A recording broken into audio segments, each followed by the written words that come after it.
Profile. I'm Gary Dunn, and in the hot seat tonight is one Mr. Ray Vine. How you going, mate? Ray, how are you? I'm excited. Yeah, excited? Always. What are you excited about particularly tonight? I've been mate? here. Excellent. About time. Surrounded by a wonderful producer. Absolutely. You know, wonderful cameraman, Mr. Mark Whitehouse. We've got River filling in on... What are you filling in on, River, tonight? I'm just being the assistant. Assistant. He's our perfect assistant, and he's the son of Phil Strawny. Long time no see. Yeah. So, and you've got your beautiful partner, Vicky, here tonight. Absolutely, my manager. Yep, manager. Yep. He's telling you to... Pull your shirt in, lift your neck up. Your neck. Love it. Sorry, mate. That's for all the right. introduction. Look, Ray, where were you born? Perth, WA, Mount Hawthorn Hospital. Wow. I think that's the first one we've had from Mount Hawthorn. Is that right? Yeah. Do you want the date? If you like. 29th of April, 1940. 1940. 1959. Same date as Duke Ellington and Jerry Seinfeld. Wow. And Uma Thurman. Really? Ooh. Oh, yeah, now you're talking. Thank you. What instrument do you play, Ray? Oh, mainly saxophone, Yep. clarinet, average flute player, piano, drums, All round. or jack of all trades, master of none. I've seen you play. You can do it right. Thank you. Yeah, we'll get to all that later because you... what was the first band you played in? Well, if I go right back, I was playing in the church orchestra. Yep. I had a choice between clarinet and trumpet, and I picked for clarinet because it was like a long black thing with silver keys. I thought, Yeah. that sounds like an idea. Pretty much took to it like a duck to water. Yeah. And then, yeah, went from there. My next band, I know you haven't asked me that question, but No, we no. moved down to Albany when I was a teenager. And I played in a band called King George Sounds. Ha ha. Albany, is- King George Sounds. But anyway, King George Sound is one of the... that's right, that's correct, yes. And so you just added the S and... So we used to play at the Albany Town Hall, Yeah. Albany Jail, fetes and festivals down there. How old were you then? I was about 13, 14. Wow, excellent. And clarinet, not Clarinet. sax. So you moved on, obviously. You joined the Fingerprints. Was that the next move, or how did all Well, that... I played in a few bands after that, but my next major band and my favourite band of all time was the Fingerprints, yeah. Can I just mention them? Roach, Grand Slam, Barley... Is it Bailey Cole? Barry Cole Barry and Cole Rubber and the Band. Rubber Band. Whose writing is this? Must be yours, I think. I've got to tell you about Barry Cole and Please, Rubber Band. please. Well, we were like a kind of disco band. That would have been about 77, 78. Yeah. And we used to do the disco circuit and travel up around WA, etc., etc. We lived in a bus, decked out with bunks, Wow. PA in the back, and we'd go up to Carnarvon, Broome, Port Hedland, Albany, Esperance, all over the place. And yeah, like kind of, that's where I sort of learnt the rock and roll thing, you know. So you're not going to talk about that in more detail because what went on the road started on the road, right? Exactly. Yeah. Yeah. Okay. So then we get to the Fingerprints. Yeah. Massive band. Yeah. Massive Well, band. it was amazing. It was the bunch of guys in there. It was just incredible chemistry, and it was just crazy how it just all came together. Actually, I remember Eddie Robinson first booked us, and he says, "Oh, you guys, nah, what you're doing's no good, you know." Yeah. And anyway, this guy called Peter Hayes came along, Pinky, and he was a bookie, you know, he used to book. Yeah. And yeah, and he used to say, "Mate, before you know it, you'll be making gorillas. What's a gorilla? That's a grand. It's a grand. gorilla. Yeah, come on. We're making kicking goals, you know." And yeah, so he took over the band, and we started playing at he got us a gig at Mosman Park. And a lot of the uni crowds used to go there. Yep. We used to play there Friday nights, and within about 3 or 4 weeks, it was people were hanging off the rafters. Then he introduced the cover charge. Perfect. Hazy did that, and we're thinking, oh, they won't come. No. They didn't Charge you return. $1? Well, back then the cover charge was $2 or $3. Yeah. You know, I think it started at $3 $1. was started at $1. And it Can went you to believe it? $3. It was Yeah. absolutely crazy. Oh, what? Back in those days, you'd take $20 to the pub and Yeah. have a few. Yeah, yeah. Because you then that morphed into the frames, or how did it? No. Well, the Fingerprints. So it was had three very good songwriters, but each with an individual style. Boyd Wilson, Yep. Brendan O'Brien, and Bill Bear. Yep. Okay, so they're still hanging around. Boyd's Yep. in LA at the moment. Brendan's producing, doing very well. Yep. And Bill's over in Sydney in Yeah. COVID lockdown. Yeah. I just spoke to him the other day and he's actually retired. Really? Yeah, and he's just officially a songwriter. He said, I told him I was going to go on my profile and he said, if you make me famous, because he's got a lot of stuff on Spotify, he said, if you make me famous, I'll give you 50%. Check out Bill Bear on Spotify. Love it. Are you allowed to advertise on this show? Yeah. Is that right? Because I spent the other week with Yak. Yaki, obviously, I tried to and ring Brian. him the other day. Yeah. He's Did he answer the phone? Well, he's uncontactable these days. It's hard to get hold of Yeah, him. yeah, it is. Yeah. He's So very you have no idea what he's doing? Oh yeah, I do, but I don't know whether he wants me to say anything on the show. Okay, that's fine. So yeah. don't say anything. But yeah, so yeah, there was some great musicians in that band. Oh yeah, it was lots of fun. The chemistry we had was just worked. Yeah, yeah. And then there'd be the Charles Sunday session. I remember rolling up one time and the end of the queue had gone around the whole block and the end of the queue finished at the start of the queue, around the Unreal. whole block. It was just insane. Yeah. It was money for nothing and your checks for free. Checks or chicks? Checks. Checks. Calm down. Yeah. Reminds me of a famous song. Okay, so Yeah. can we get to the frames now? Or Yeah, is yeah. it- Frames was just another chapter in my life. So Yeah. like the Fingerprints, we moved to Sydney, and Hazy got us a few gigs. He actually got us a residency at the Mansell Room Yep. in Macross, and we basically start about 1 in the morning, go to about 3, 4. Yep. And that was the musos hangout sort of Yep. thing, and all the musos, you know, like Australian Crawl, Chisel, blah blah, My Sex, you know, ACDC, they'd all go down there, and we just hang out, you know. Those were the days, and then it was hard work, you know, working over there. We're basically touring all the time, Yeah. you know, going up to Queensland, down to Yeah. down to Melbourne, Sydney, all around New South Wales. And the end of it, we did a 6-week tour with Dave Stewart and Annie Lennox, Yeah. which was a tourist. Yep. And that was great. You Was know, that the like- tour where they had the lights all coming from the back so they looked like silhouettes? Was it that tour or was it the tour before? The tourists, what? Yeah, the tourists. Yeah. I saw them at Blazers one night. Oh, and right. that might have been That before. would have been it would have way been back before, in the yeah. early 80s. That was, yeah. And they had all the lights coming from behind. So Yeah. you couldn't see anything and they just looked like these silhouettes. Yeah, yeah. But it's great Annie music. Lennox was a very Yeah. different person, and actually we had John Villani, who was doing sound for us. Good What a old John. man! Yeah. And she used to love John Villani Mm. because she used to always whinge about a fallback big time. It was crazy. But he just And had a fallback, yeah. John, he just knew how to get around people. You know, Oh, he's a legend, wasn't he? he was. Yeah. He was. How long were you in the frames for altogether?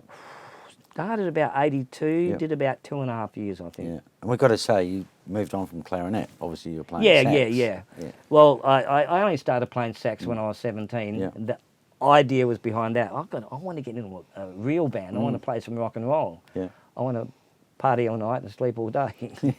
Not really. No, but yeah. So I just started learning sax when I was 17, and that got me into bands. You know. Yeah, yeah. Fantastic. Stevie Wonders. Stevie's Wonders. Tell me about Stevie's Wonders. Well, that was the end of the frames days, and I just met a bunch of people. A guy named John Roberts, who's not with us anymore. Oh, so, Ben Rogers. So I auditioned. First, I auditioned for this original band called Indicators, yep. and they said, "Oh no, listen, we've got this band. We play down at Steve's pub in Netherlands. That's why they're called Stevie's Wonders." So we'd go there and play the Sunday session. It was just fun. It was great stuff. Yeah. So from going from the big PAs to the massive crowds and stuff like that. Actually, even prior to that, so after the frames, I actually joined ICE. Oh, okay. Yeah, yeah. So basically, I was a saxophone for hire. I would go with anyone Yeah. who wanted me. Yeah, yeah. Back in those days, there weren't many horn players around, so I was Yeah. probably lucky, I guess. But these days, there's more sax players you can poke a stick at. You couldn't call a band that these days, could you? Hmm? You couldn't call a band that these days? No. No. No, No, I don't think you get very far. Probably be up all night. But the Freighters, Rick Veneer and the Vigilantes. Oh, you that know, was dear to fun. my Time. heart, Rick Veneer and the Rick. Vigilantes. Jerry Stoll. Yeah, Jerry's a good guy. Vinnie yeah. Career. Yeah. Wonderful guy. Yeah. Oh, the guy. The bass player. Wasn't He's Howie? on Facebook, hey? Howie? No. No. Oh, I can't remember. I can't remember, but we all had nicknames. So there was, Rick Veneer, Vindictive, Vinnie Career, Malfunction, and I was Philharmonic. Yeah. It was great. We're just doing, like George Thorogood sort of stuff, play at the Castle, the Lookout on Saturday afternoon sessions. It was happening, Yeah. Those were the days. Back around, that was about 85, 86. Yeah. Mad If You Don't? That was after I went through the con stage. So around about 86, 85, 86, I thought, well, all I know is music. What am I going to do? So I auditioned for the con, got in, and that kind of changed my life. It sort of changed the direction of where I was going. Yeah. So it gave me I got a Bachelor of Music, and so it gave me a lot of information theory-wise, etc., etc. So, and then I fell into education. People say, oh, can I get some sax lessons, etc., etc. So that was good. But then, yes, what was saying, Mad If You Don't. Yeah. I formed that with my second ex-wife and Mick Chinnery. Oh, Do Mick. you remember Mick Chinnery? Oh, Mick, Sue's brother. Yes. Yeah. Yes. Mick, I think he's down south. No, he's down Mandurah somewhere, Yeah, I think, yeah. Where I am. Yeah. Yeah, I catch up with him on Facebook. Oh, okay. Yeah, so he's going all right. Yeah, I'd like to catch up with Mick. Yeah, you should get him on the profile, Probably maybe. lives around the corner, yeah. Yeah. Yeah. But yeah, Absolutely. Mad If You Don't was great, We became reasonably popular, play at the Boulevard, around the place.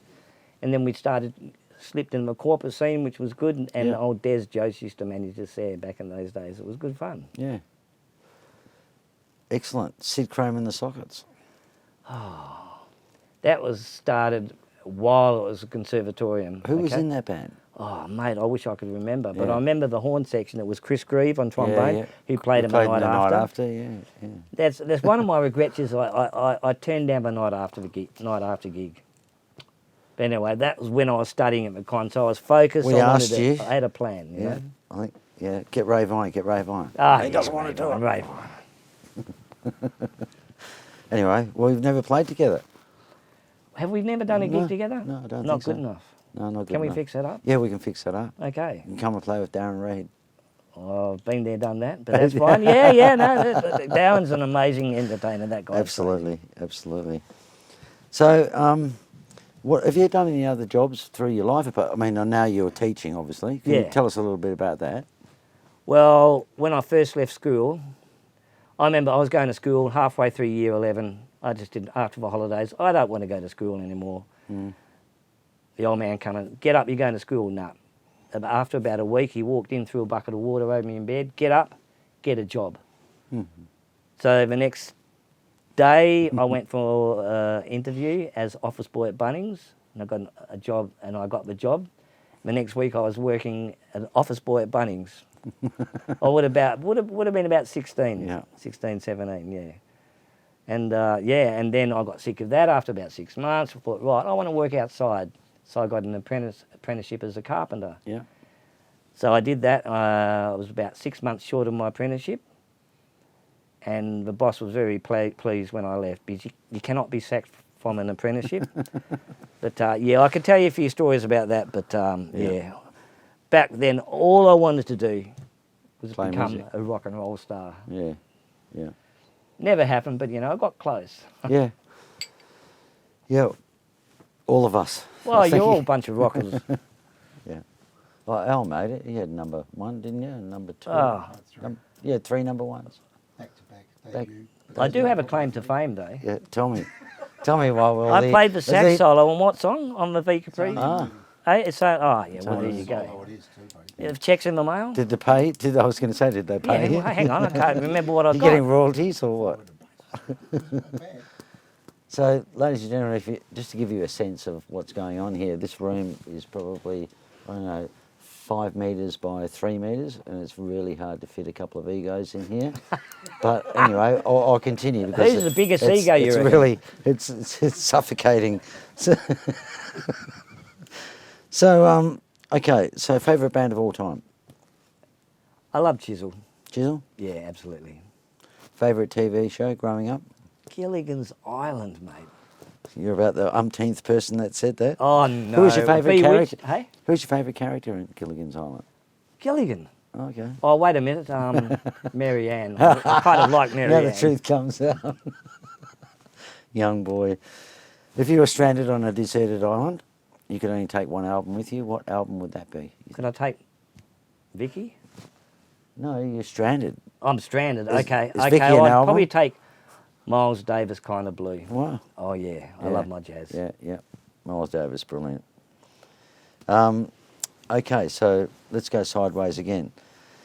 From Sick Chrome in the Sockets, we talked about Ice, Skeletons in the Closet. Great original band. Yeah, a guy named Merv Graham, Yep. an Indigenous guy. He was very talented songwriter, wonderful singer, volatile, but lovely guy. But he was just, yeah. We put together some great songs. I'm playing like Tony Gibb on bass, Dave Allen on drums. Dave Allen's, he's in LA doing a lot of recording, drum for movies and stuff like that. Great drummer. Yeah, yeah. And Gibbo, we all know Tony Gibbs on bass is a legend. Yeah, absolutely, yeah. And myself on sax and keys, Yeah. and then Merv Graham. Hmm. It was a great band. So you may have some footage of that, I think. Yeah, I think we're going to a clip at the end. I think of Skeletons in the Closet. Are we? Yep, yep, cool. Okay, I've got Slim Jim down here. Oh yeah. That's another good friend and. Yeah, oh, Jamie, he's an amazing guy. Yeah. Well, he's just one of these guys just hung in there and just kept on going. Yeah. That was the first, but I think I joined Slim around about 2013, 14, 2012, 13, yeah, around about that. I did about 2.5 years with him. Yeah, yeah. But prior to that, I had not done any pub gigs for so long. I used to do a lot of backing people, Elvis to my Max and stuff like that, reading the dots, the faceless musician backing people, blah, blah, blah. Did a few shows of a Crown Boy from Oz, a few bits and pieces like that. But I thought, when Jamie rang me up, I thought, yeah, I'd love to get back into the place and rock and roll, man. So it was great. So I got back there and it was, had a great time. Yeah. And Jamie's just a true entertainer. Yeah. So I really enjoyed that time. It was fantastic. Yeah. And that's why he's still going and He's doing still well going, today. mate. Yeah. Same as people like Darren Reed. I just can't believe it. I admire all those guys out there. Just keep on, on, Well done to them. I'm trying to keep up with them. You're getting old, Gary. It's hard, mate. It's hard. Cruise ships. Midlife crisis number 256. I was just going to say, yeah. I was 52 years of age. My marriage was down in the South Pole. And I had this opportunity. Actually, I got a call. Someone told me about a guy named Chris Martin, not from Coldplay, but Chris Martin, piano player around town. I rang him up. I said, what are you doing? He said, I'm working on my cruise ships, mate. It's happening, like you should do it. You can play, you can read, you can blow. So I jumped on Princess Cruises' website, sent in a resume, sent some audio, and it was 2010, around about early March, and I got a call from this guy from the States. He says, hey Ray, got all your stuff. We'd love for you to start. Can you start on the 15th of April in Barbados? Oh, Barbados is pretty nice. Okay. Yeah. What? That'll do. I'm going, yeah. So that's how it started. I spent 6 months doing that. So what? Would you be playing solo? Or No, I actually joined the Sea Princess Orchestra. Oh, okay. So basically what we do 3 or 4 shows every cruise, and we back fly-in artists, fly-in, fly-out artists. Yeah. So basically, you'd work 2 or 3 hours a day. Yeah. But you'd play every night. So it was just crazy. It was great times. I met amazing people, a lot of US musos and stuff like that. But it is a different life. It's a very, very Yeah. different life. As a musician, on a cruise ship, you're down the bottom of the ladder as far as power. Really? Or, you know, but it was great. It was an excellent So it wasn't time like and- playing eh? around Perth where you could get 8 different girls a week, or No, not at all. no? I know nothing about that. Behave. Oh, it behaved, you know. Yeah. But anyway, so so I started in Barbados, went all around the Caribbean, then went through the Panama Canal to South America, and then up the west coast of the States, Mexico, Costa Rica, Acapulco, Yeah. LA, up to San Francisco. It was great. I was scratching myself. It was amazing. I loved it. I loved Yeah. it. The first 3 months were fantastic, but after it was just like Groundhog Day, you know. Yeah. Because basically, it's funny, you see every cruise, you see all these new passengers come on all excited, Excited. and then you see some of them stuff up a little bit, you know. Yeah. You've got to behave on a ship. But anyway, so then went right up to Alaska, and that was just insane. So did that for 6 months, and I got offered another contract, and I thought, no, if I do that, I just can't stay away from home for that long, you know what I mean? Yeah. Miss my kids, Yeah. definitely miss my How many kids. kids do you have? I have 3 kids. Yeah. How old are they now? My oldest is 40. Showing your age, right? Thank you. What about you, mate? We're the same vintage. My daughter's 30 and my youngest son's 27. Yeah. They have 4 grandchildren. Wow. As well. Blessed. Do you want to know how old my oldest grandchild is? Tell me. 21. Wow. Wow. That's scary. I thought mine was old. My oldest is 10, so, Well done. but yeah. Grandies, great having grandies. Yeah. I love them. Yeah, I think I've always said it's a place in your heart you never knew was there until Oh, you have them. absolutely. Then you realise, wow. you know. Good thing with grandies, you can spoil the living daylights out of them. There you go. Fill 'em up Hand them with back sugar. to mum and dad. Fill them up with sugar, twink. That's Let them great. run riot. Yeah, crazy, isn't it? So, is there anything that we don't know about you that you want to share with us, or? Oh, well, yeah. I have a cochlear implant. Oh, See, there you go. You want Yeah. to look at that? oh, yeah, I can see that. Yeah. Yeah. So I was actually born deaf. Wow. And, I became a musician. That's strange. But I can remember from an early age, all I ever wanted to do was play music, piano. I started off from piano at the age of So 4. when did you get that? 24th of August, 2020. Right. Yeah. And so, what? Before that, you could hardly hear, or? Well, pretty much. I'm profoundly deaf out of that ear, Wow. and I wear a hearing aid in this ear. Wow. So it's hearing aid that got you through it. Yep, absolutely. Wow. But I've only just recently sort of like, I was always paranoid about, you know, like, hey, I'm deaf, but you're a musician and you're a school teacher, a deaf music teacher. But anyway, Wow. I'm still doing it. It's crazy, you know, so Yeah. I'm blessed. I feel, you know, like, yeah. Fantastic. And also, I have to say I'm a dedicated Christian. Yeah. I read the Bible every day. Yeah. I spend time with God every morning, and yeah. Apart from that, if you didn't know that, you know now, you know. Wow. I'm a robust Christian. I like having a drink and partying, having a good time, but that's what we do. Shut up, Simo. I'm drinking a scotch at the moment. Well, you know, I'm always a great believer. Whatever makes you happy, it doesn't matter what colour, what race, Yeah, what you believe in. If you're happy and you're just getting on, then there's nothing wrong with anything, really. absolutely. Yeah. So I think society should be more tolerant about whatever people do. But anyway, that's another subject to go on. So, do you have any unfulfilled ambitions? Yeah, I wish I had have got more into the recording side of things and producing. Yeah. But I've always lent on security as far as living, you know, like making a living and stuff like that. So Yeah. hence, that's why I went to the WAPA. Yeah. And that's why, you know, I fell into education. And I got my first job really after all the years of being a muso, as director of music at Lake Joondalup Baptist Yeah. College. And I didn't have one iota of education Yeah. quals. Go figure that, eh? Go figure. Yeah. Yeah. So it was like, well, they just employ me on my musicianship, I guess. and then I built up a massive music program. Yeah. So, and then I hit the ground running. So it was a very hard time back in 2001, working full time, studying full time, trying to create a music program. I just it was the scariest time of my life. It was frightening. But that was a challenge, I suppose, that you needed to make or to complete, because otherwise, how would you live? Well, now? that's right. Yeah. So it was a big turning point in my life, and I feel blessed about that. Cool. Very much so. But it was tough, man. It was tough. Whoa. I learnt a lot of things, but now I can walk into a classroom and feel very comfortable. Yeah. No, look, I totally understand what you're talking about. I've always had a day job in sales, and I remember when I started in sales, actually, young Alan Simpson there was down on the bottom floor of Bones, and he was the only one who was making commission in the whole joint. That'd be right, Simo. I walked up to him and I said, I want to work down here, and he said, piss off.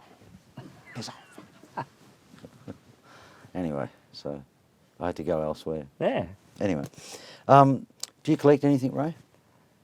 I used to collect phone numbers.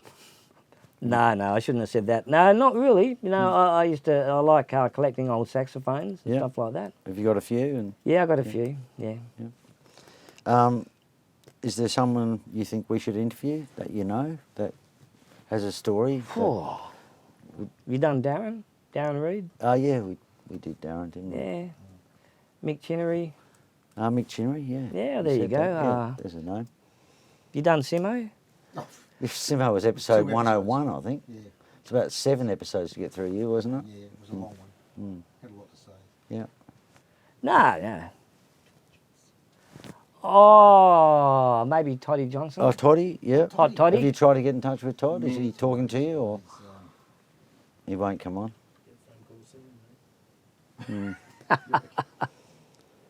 he's above us. So, okay, what would you put in your gravestone? Farewell to a life fully lived. I hope to see you all in heaven. Excellent. Wow, that's great. I haven't heard that one either. Haven't you? Before, no. I was going to say I told you I was sick, but I think Spike Milligan beat me to it. We got that about 6 times, I Did think, you didn't really? we? Yeah. And anything else you want to talk about, or? No, did we talk about the frames? We did, didn't we? We did Yeah. talk about the frames. You want to talk about the frames again? No, that's fine. That was just another chapter of my life. Big band? Yeah, they did well then. Yeah. Yeah. Max, Dean, Tim, Yeah. Don. Don. Clint. Don is good. Yeah. Okay, well, it's been great. Well, mate, it's great meeting a legend like yourself. It's getting hot in here, folks. Look, the clip we're going to go to, we've already said, Emergency, Skeletons in the Closet. Yep. Ray Vine, this is your life. Thank you for coming in. It's been wonderful talking to you. Mate, and you're a legend. thank you for so sharing much. with us, mate. Yeah, no worries. Yeah, really appreciate it. I could have said a lot more, but you You can still say more. No, what can I talk about? No. No? That's fine. The bell's rung. We're going to the clip. If you want to subscribe to the profile, www.theprofile.com.au. Subscribe and watch all these wonderful people. Thanks for joining us again. And here we go with Emergency, Skeletons in the Closet. Good night.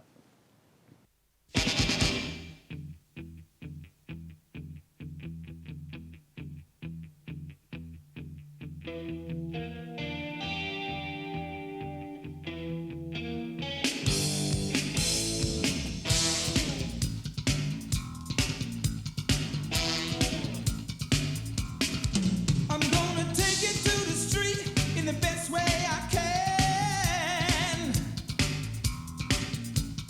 Listen to the beat in the heart of a fellow man.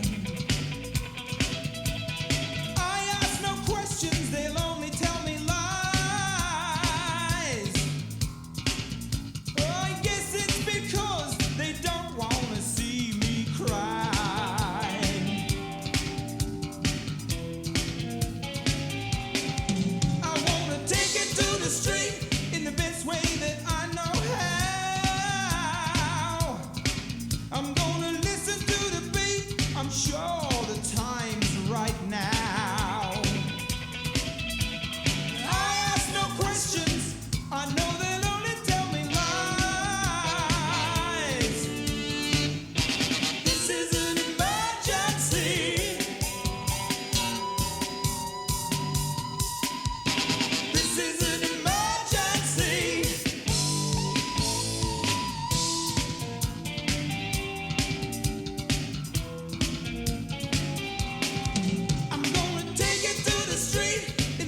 from an early age, all I wanted to do was music. Ever since I was young, that's all I wanted to do, music, music, music.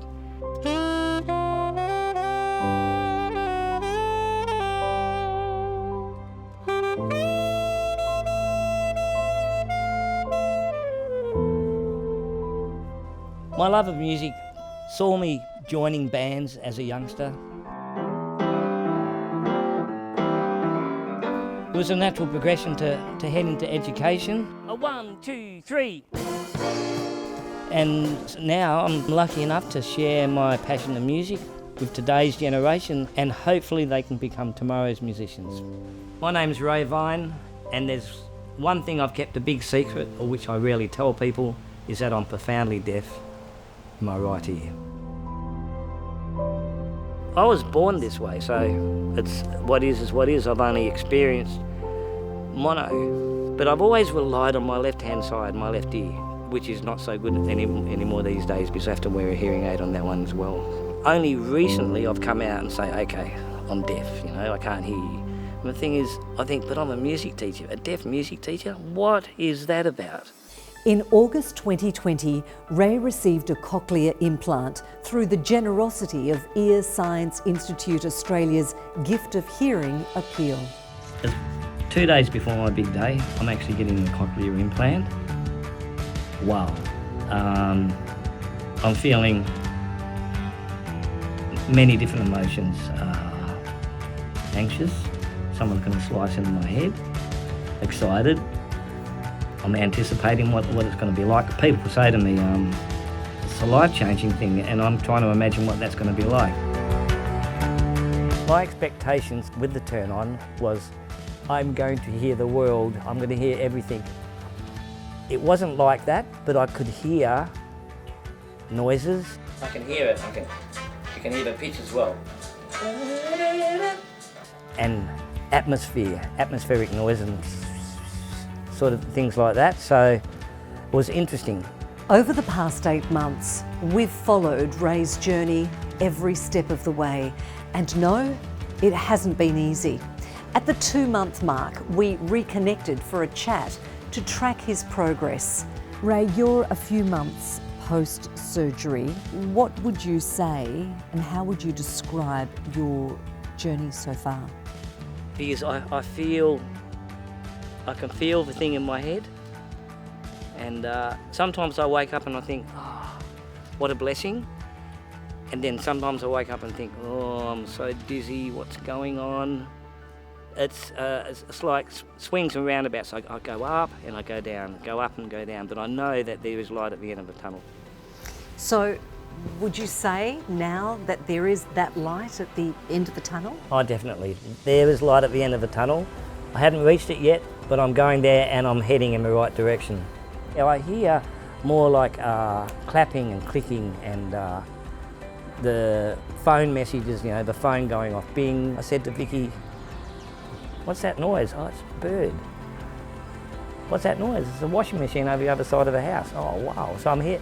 I hear things like I hear things in other rooms, which is, I guess, normal people hear things like from other rooms.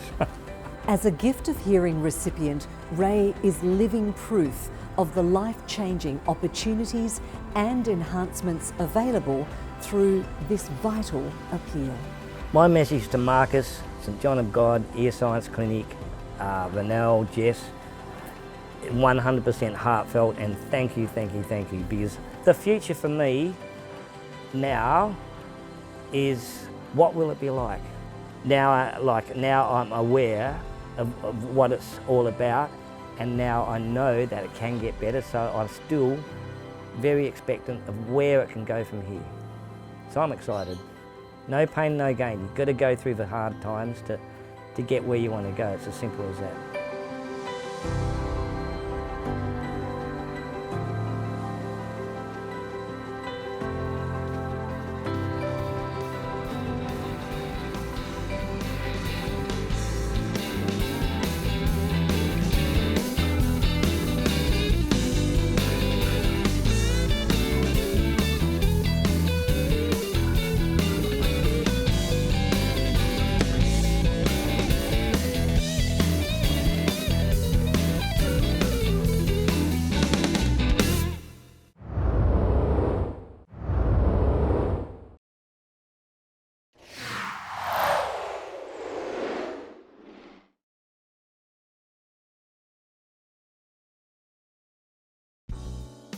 At ProCopy, we can transfer audio to CD, make CD, DVD and Blu-ray copies, transfer video to DVD, Blu-ray or HD, digitise slides and photos and supply custom USBs.